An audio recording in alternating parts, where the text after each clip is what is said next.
Today's episode is brought to you by Freedom Project Academy. Looking for a K-12 classical online school built on Judeo-Christian values? FPA is enrolling now for the fall. Request your free information packet at freedomforschool.com. That's freedom, F-O-R, school.com. It's time to get educated on the craziness impacting K-12 classrooms and college campuses around the world. This is the Dr. Duke Show. Hello everyone, and welcome to the Dr. Duke Show. Before we get started, I just wanted to say that this show and all of our programming at Freedom Project is made possible thanks to our Patriot Club donors. If you enjoy our content, please consider a donation to financially support what we're doing here. We produce 18 videos a week to keep you informed. It all costs money to produce. Please consider supporting us with a tax-deductible gift, and as a token of our appreciation, we'll send you our trademark American Patriot Tumbler. Who would not want that? Simply visit patriotclub.us to show your support. All right. Katie is off this week, but do not fear. I'm partnered up today with Mr. David Fiorazzo, keeping me on my toes. Hello, David. Thanks for your joining us today. Great to be here, guys. Let's get started. We are going to roll. Today we start in the cesspool, otherwise known as Washington, D.C., after it was uncovered that an area public school held a presentation entitled, quote, Anti-Racism Fight Club, unquote, for students as young as 4 years old, and asked them to identify family members with racist beliefs. So what we have here is a fictional version of the movie Fight Club, given to children who we could classify as preschoolers, and we're turning 4-year-olds now. I mean, the main lesson of Fight Club, right, is nobody talks about Fight Club. What happens in Fight Club stays in Fight Club. In other words, we're going to radicalize your kids as young as 4 years old and make them take a pledge never to tell anybody else, and then we're going to send those 4 and 5-year-olds back to your home to see if they can sniff out racists. What possibly could go wrong with this, Dave? What could go wrong with this? This is, you know, they reach kids at younger and younger ages, and I just don't understand why there hasn't been more pushback from parents. But I guess if they don't know about this going on, they can't resist it. But it says in the story, according to Fox News, the school sent parents a resource link directing them to Richard's anti-racism Fight Club fist book for adults, which says racism is as American as apple pie and baseball. And why is it just America? I mean, every single story we do about critical race theory and racism, it's as if racism is some kind of American, it doesn't cross, unlike illegal immigrants, it doesn't cross borders. And somehow it floats all the way out there to the very borderlines of our country, and then it just kind of hovers there, right? Afraid to cross over into other cultures, which are so nice and pristine. Principal of Janney Elementary School added that, quote, as part of this work, each student has a fist book to help continue the dialogue at school and at home. A fist book. All right, that's a nice how we keep these. Oh, and look at the picture there that we're showing you on. So there's the white kid with his shades running all out. First of all,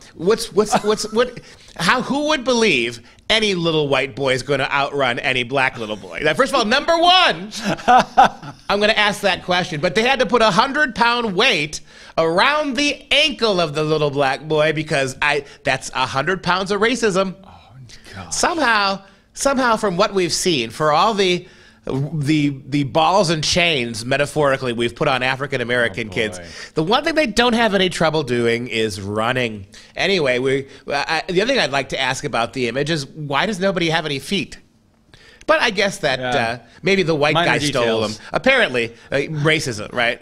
Racism rots at the feet, apparently, so that's where it starts. So the Anti-Racism Fight Club Fist Book for Kids by Doyen Richards begins by noting, I think it's a workbook, what you and I would call a workbook or some kind of a ledger you can take home to be able to be a warrior against racism wherever you are. There we go. It was designed by Doyen Richards. It begins by noting examples of racism against black people.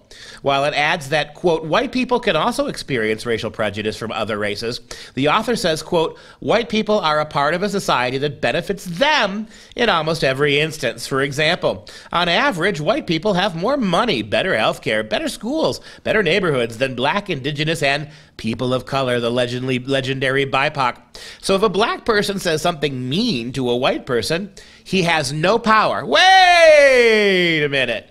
You just got telling us for the last 5 years that microaggressions are mean and hateful. You go up to a poor suspecting African-American kid and you say, hey, I like how curly your hair is, for instance. You've just engaged in hate speech.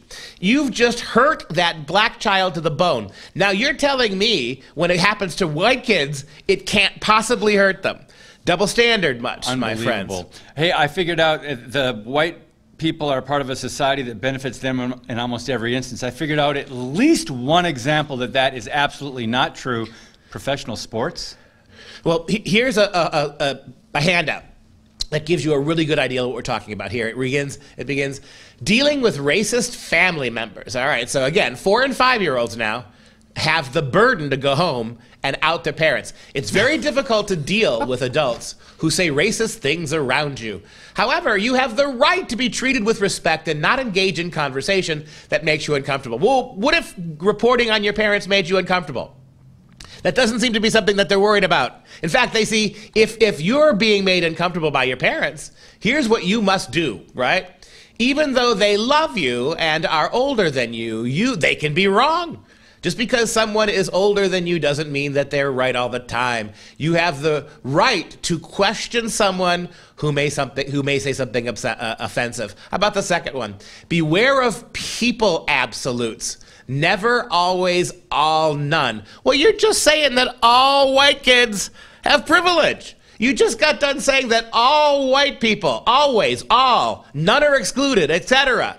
So again, the double standards. You are not allowed to use those language when you're talking about anybody other than white people. Quote, oftentimes racists will use blanket statements like the ones you do. All white people are guilty, right? Racists will use blanket statements to describe BIPOC. For example, all the people who support the Black Lives Matter movement are bad people. That simply is not true, and it should be called out. Yes, fair enough. So yeah, I think you get the idea here. And to finish it up, if someone doesn't believe that people should be treated equally based on the color of their skin, then they are the problem. Parents need to stop making excuses for that behavior if they truly want to be anti-racism. And the best way to do that is stop accusing white people of being as responsible for all the evils of the world. That might be a really good place to start. All right, we've got a lot more stories coming up. Keep it right here. With all the censorship taking place on social media platforms, we've made it easy to keep up with your favorite content. Simply download the Freedom Project Media app in your App Store. Get access to 18 new videos a week, plus thousands of archived shows, lecture series, and educational animations. Download the Freedom Project Media app on your Apple TV, Roku, tablet, or phone, and make sure you allow for notifications to keep you informed.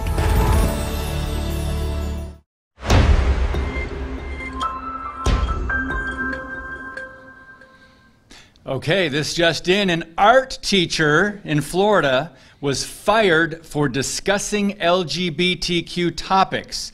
Now, this teacher decided to teach about sexuality instead of, art. Well, the teacher was fired. Mrs. Casey Scott is now a former Cape Coral middle school teacher, and she decided to talk about her being pansexual in the classroom, in the discussion, and because of that, she said she was fired. So Lee County School District claims that she was fired for not following the mandated curriculum. A discussion happened in class, and because of that, now I'm fired. That discussion, according to Trafalgar Middle School teacher Casey Scott, centered on student sexuality. A lot of the kids came out to me like, oh, well, I'm non-binary, and a couple kids said, oh, well, I'm bi. One kid said they're gay. She claims students wondered about her. Oh, I'm pansexual.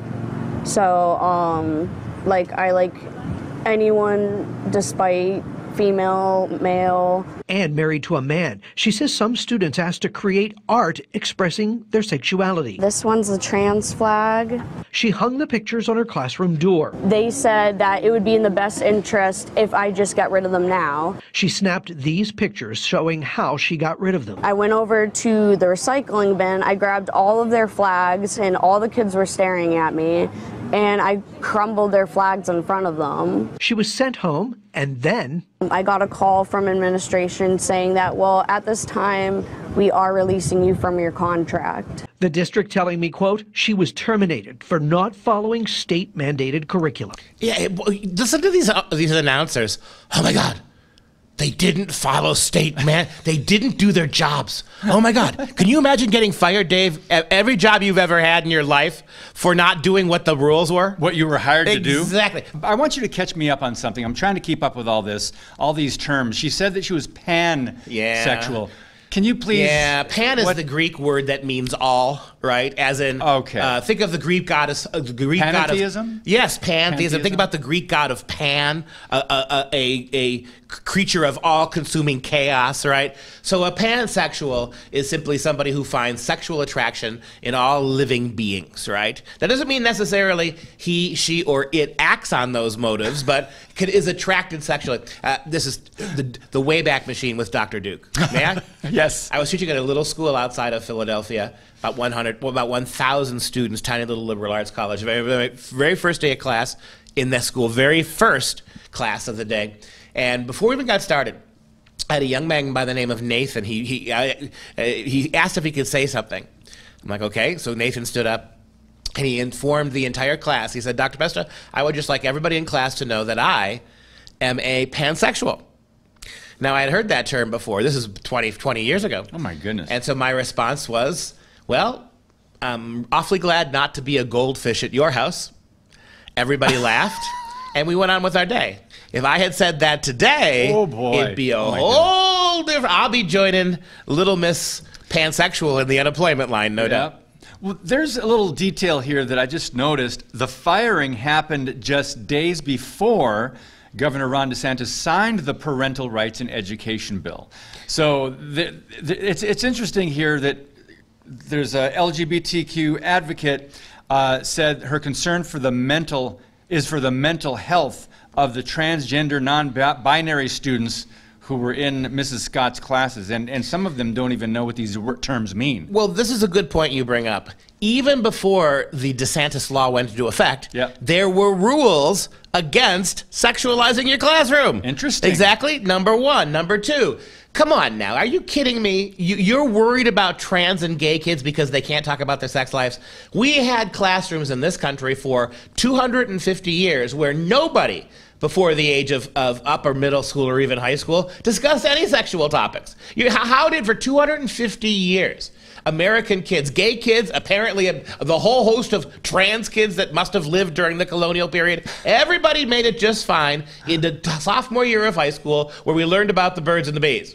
No one lost any sleep. Nobody was mentally tormented because they couldn't stand out like my student Nathan, stand out and shout out to the world. Hey, I'm pansexual. Math, science, reading, you got plenty of things to keep you busy. And I'm going to go one step further. I do not believe, do you believe this, Dave, that woman was minding her own business and all of a sudden everybody was questioning her sexuality? All the students. I don't buy that as far as I can throw the local pansexual. How young were the kids again?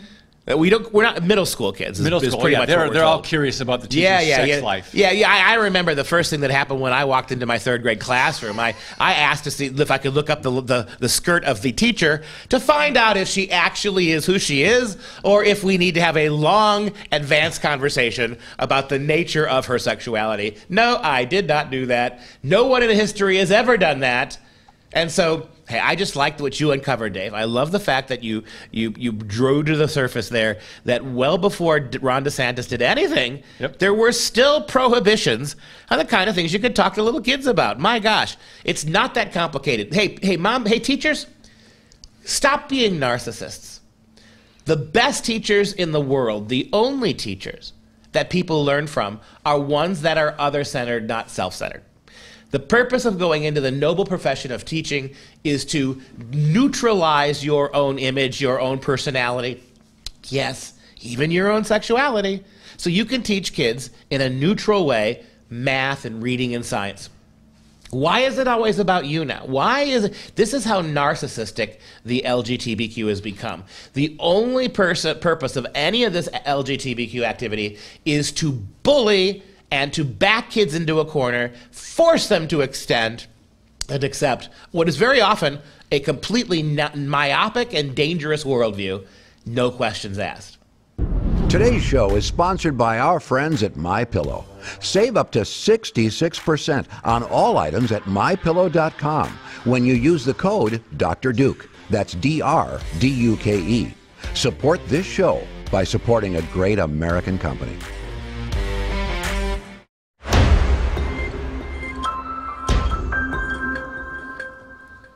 All right, so we just celebrated Mother's Day. Well, not Duke and I, but maybe some. Peanuts. We're all familiar with Charlie Brown, right? Well, there was a Mother's Day special that celebrates dads and states that some kids have two moms. In the run-up for Mother's Day, Apple TV released the trailer for a Mother's Day special. The excerpt is called Snoopy Presents to Mom and Dad with Love. Check out this little video. I don't know why you're so upset. Because you miss your mom? I never had a mom. Maybe you miss what moms do. My dad does all that mom stuff for me. For Mother's Day, I'm gonna celebrate my dad. There are all types of moms, right? Of course. Some kids can have two moms. And even kids like me can have someone who acts like a mom. And all those moms deserve to be celebrated.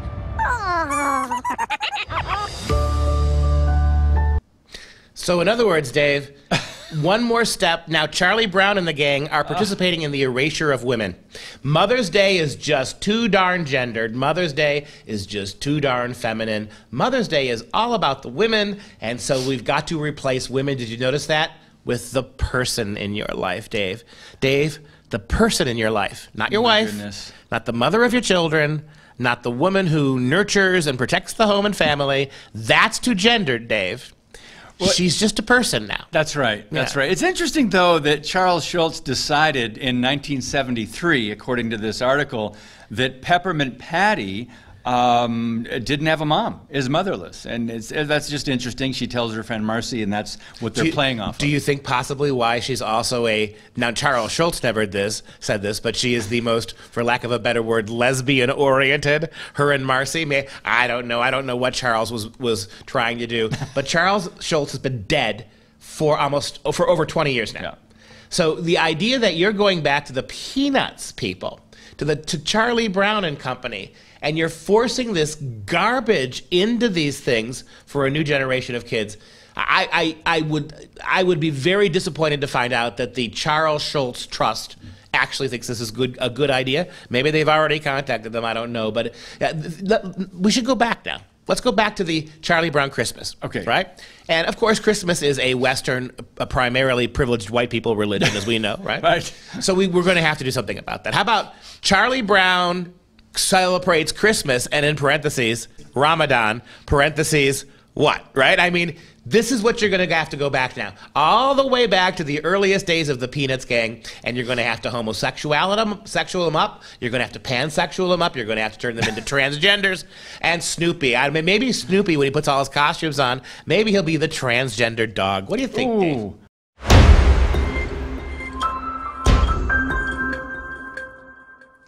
All right, guys, before we go, let's take a little time to fill you in on a few stories we've been following here around the office. We're going to start with America's largest online retailer, Amazon, after the company says, in the wake of the leaked decision to overturn Roe v. Wade, the company says it will be happy to pay for all employee abortions. They're trying to help out in any way they can. So they will reimburse employees $4,000 if they cross state lines to get an abortion. Because now that's an interesting point. We want to emphasize the fact that abortion will still be available. It will not be illegal if they overturn Roe v. Wade, because some states will still provide it gladly, willingly, and they're working on laws even now.